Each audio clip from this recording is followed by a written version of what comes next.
Tēnā koutou katoa. He tino mihi ke te mana whenua, me to awa. Ko manua tū, toku awa, ko rohini nā manga, no pepioia aho. Ko Grant Blackwell, toku inoa. Thank you for the invitation to speak here today. Clearly, I am not Dr. Jan Wright.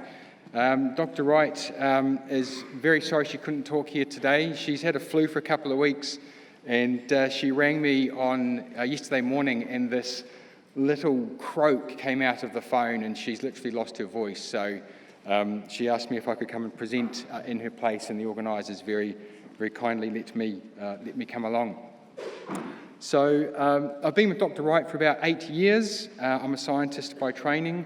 My background, as an introduction, is actually in rats and stoats and foxes and predators like that, although I have spent a few hours dabbling around in streams, looking at tuna and koara and kakapu and some of our native fish.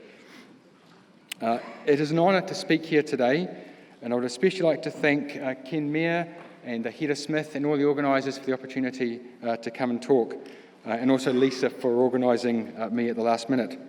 And I'd also just like to acknowledge all the experience and the knowledge and wisdom that is in the room here today, and all the efforts that everyone is putting in for this special taonga that we're all interested in. Just before I begin, one more thing. I thought it would be good to just briefly introduce the position of the Commissioner.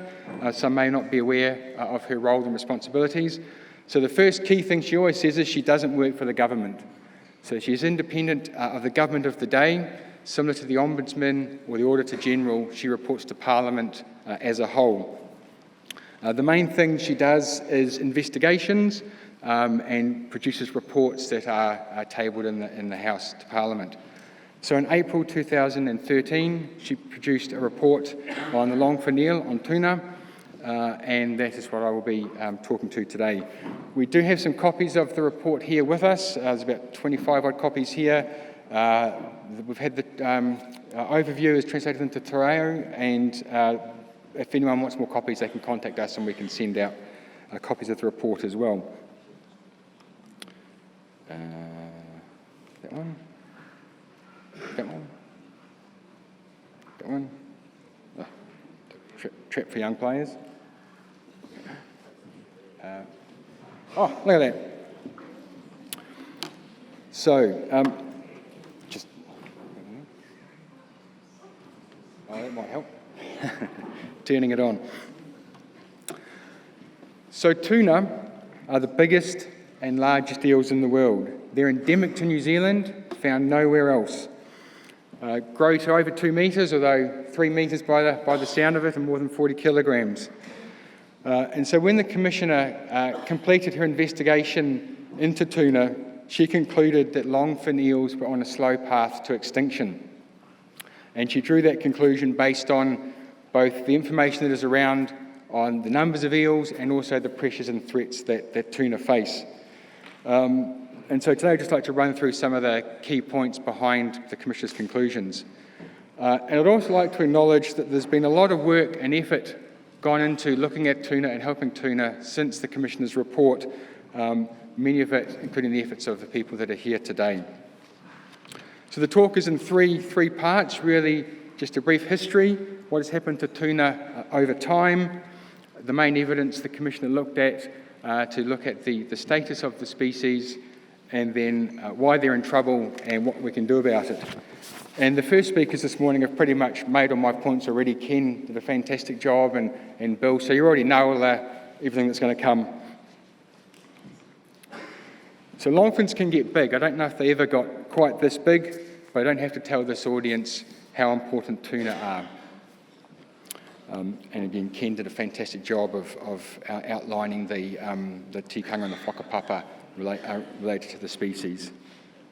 A very important food, of course, a source of fat and protein when people are away from the coast.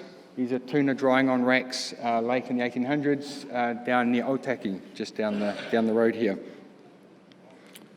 And of course, mainly caught in Hinaki, this Lake Wairarapa in the early 1900s. Beautiful Hinaki and beautiful babies in their Sunday best on the waka there. and of course caught using tuna, putting this one on the whanganui here, for catching the eels as they move downstream in the autumn. And of course, as you all know, those weirs were systematically destroyed so riverboats and European settlers could get up and down the rivers. Petitions to Parliament were made, but to no avail. European settlers, of course, were interested in fish other than tuna. They yearned for the familiar of home, the ability to fish for trout and salmon and to hunt deer and pigs in the hills. So acclimatisation societies were established right back in the 1860s, where they introduced trout and salmon, deer, pigs, sparrows, blackbirds, you name it, they brought in the species of home. This is the Duke and Duchess of York fishing for trout in 1927. One of the highlights of their visit was to come to the renowned New Zealand trout fishery. And of course, by that time, for many Pakeha, tuna was seen as vermin. And indeed, we saw extermination campaigns carried out. This is one in Nelson in the late 1800s with their spoils and a bit of home brew or something on the step there. And these went on right into the 1970s, persecution of tuna. One factor that helped change Pakeha views of tuna was the arrival of immigrants after the Second World War. I don't know if you can see, these are Dutch immigrants coming in on the Flying Dutchman after the Second World War. Eels, of course, were a favourite food in Europe, and for some, they saw the opportunity of establishing export markets to send tuna back to Europe. And the Dutch brought their nets with them, fyke nets, fantastic for catching fish, can take out almost all the fish in a reach just in one night. So if we look internationally, freshwater eels are in trouble. They're in trouble around the world. This is data on numbers of glass eels, small eels, for the European eel, the Japanese eel, and the North American eel. And we can see they've all crashed over the last 50 to 60 years. Of course, in New Zealand here, we don't have glass eel fisheries, but we're seeing some of the same problems for tuna. And the critical thing, really, to understand why tuna are in so much trouble is their life cycle, which we have already talked about this morning. So they hatch out. Some are up near Tonga, up near Fiji and New Caledonia. It's tiny little couple of millimetre long larvae, float back on the currents, surface currents back down to New Zealand. And then when they grow into the glass eels, and whichever river mouth or estuary they wash up into, that's the river they head up. As the small elvers, they can spend 2 or 3 years swimming upstream till they find a place to live, where they'll stay for decades. The average age of female tuna going back to sea is 40 years old, and as we've heard, they can be 80 or 100 years old before they migrate.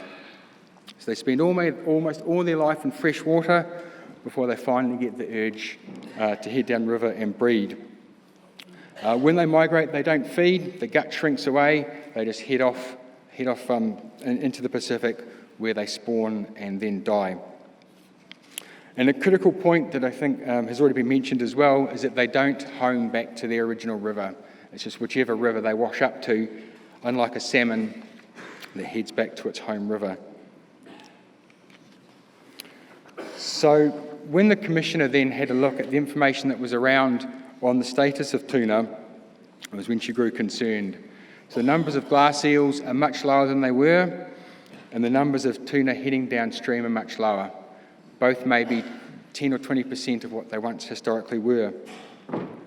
And the chance of finding a longfin when you go looking for one is much lower as well. And then the other piece of information that the Commissioner found particularly concerning was when she looked at the size structure, the population structure of tuna. If you look, the graph here just really shows what you'd expect in a healthy population of eels. Lots and lots of glass eels, lots of elvers, and then as the fish get bigger, fewer and fewer until you only have a few large migrating eels. And you can go out electrofishing with a backpack. You may have seen electrofishing systems. Catch eels, measure them and let them go again and get some idea of what the population structure is like. So when the Commission looked at data, first we look at short fin eels, 10,000 odd fish measured from around the country. You see that typical pattern. Lots of small eels and fewer as they get bigger. When the Commissioner looked at longfins, what she found was a concerning lack of small eels in the population, particularly those first couple of size classes. And this is from data around the country. If you look in a couple of other specific samples in the Waikato, sampled hundreds of sites up and down rivers, and again the same lack of small longfins. This data is collected with electrofishing, and since the report, the Commissioner's report was out, some concerns have been raised about the method, so it's good to see some of the extra research that's gone on looking at improving that technique and helping us get better information about tuna and other fish, of course. Sorry, just find where I am. So the Commissioner's conclusion when she looked at the data and the information that was available was that short fin eels are doing okay, but longfins are in trouble. And so part of her conclusion was on the information on the numbers of tuna, and then the other reason that she was so concerned was the pressures and the threats that tuna face. So she broadly classified those as three main things: loss of good quality habitat, dams and other barriers that stop that movement up and down the rivers, up and down the awa, and direct mortality from fishing is a third pressure on tuna. So if we first look at habitat, this is the sort of place tuna like to live: cool, shady water, clear, stony bottom, lots of plants to hide under, lots of insects, lots of bullies, lots of small fish for them to eat. Short fin eels aren't quite so fussy, as many of you I'm sure will know. They're happy with a bit of a muddier bottom. They can do better in some of those more degraded sites. But the long fins, tuna really need that good quality habitat. So things like this cause real problems for tuna. Erosion of hill country, dumping sediment into waterways, filling up all those spaces where the tuna live and the places where their food is. Sediment, of course, brings phosphorus into waterways, and enrichment with nutrients also is a problem, not just for tuna, but for the health of many of our waterways. Of course, sometimes habitat for tuna can be destroyed directly or affected directly. This is clearing drains to keep them free of weeds. Of course, for tuna, it's not a drain, it's its home. And there are things that can be done to help tuna. Throw the tuna back. If you get a few goldfish or carp, maybe don't put those guys back. Or clearing sections of a drain at a time to leave habitat for fish. And of course, riparian planting stops sediment getting into the waterway. It provides cover, provides shade, and that shade often stops the weeds growing that are causing the problem in the first place. So the second main pressure, as Bill has so eloquently talked about, is dams and other barriers on waterways. They stop or make it hard for the tuna coming up the river, for the elvers and the glass eels coming up river, and of course they are a real challenge for tuna trying to get down back out to the ocean again. This is Karapiro Dam on the Waikato. An observer in 1956 noted, "We saw young eels, literally in millions, trying to climb up the spillway of the dam. They must have climbed sheer rock, and we saw thousands that had perished in the dust. We were told that what we saw was nothing compared to what struggled to get up during the night." And of course, Karapiro is the first of 8 dams on the Waikato. That's a lot of barriers. Short fin eels, again, tend to live closer to the coast, and so don't have so much trouble finding suitable habitat, but longfins like to get a long way inland. And of course, this is what happens if a longfin is unfortunate enough to go through the turbines of a dam. Very few make it through. So getting elvers up and over dams is relatively easy, Bill. I haven't tried it myself. And most, if not all, hydro dams now have trap and transfer programs. Here was Bill on his awa, and the Commissioner really sends her regards, Bill, and really enjoyed her time up there and was sorry that she shouldn't come and meet you again today. And for 4 odd decades, Bill has been working there. Hydro dams, of course, aren't the only barriers. Many small rivers and streams have culverts like this, a perched culvert with a lip. Tuna actually climb pretty well, as I'm sure you all know, and often they can get past things like this. but many, many barriers on small rivers that can stop fish getting up. Many of our rivers as well now have stop banks and flood control to keep our towns and our farms safe and dry, most of the time at least. But many of those side rivers are then blocked off from the main stem, and it's hard for tuna to get into those side rivers. And then if the water is pumped out again, they've got to get through a pump, and many don't survive when they try and get down and back out to sea. Things can be done, of course, not having those lips on culverts or putting substrate in the bottom that can break up the flow and provide a pathway for tuna to get back upriver. And then the third pressure on eels, of course, is direct mortality through fishing. Customary, recreational and cultural fishing can all have an effect. And two important decisions have been made recently, of course, for tuna in the South Island. One is the separation of stocks into separate longfin and shortfin stocks so they can be managed separately, and review of the catch limits and reduction in a number of areas. And I understand the Ministry plans to start consultation and looking at longfins next year, I believe. So just to conclude, thankfully the days of extermination campaigns are long gone, and at least amongst Pākehā, I think appreciation of tuna is growing. But tuna are in trouble, and they need our help. And this hui is vital in providing that help.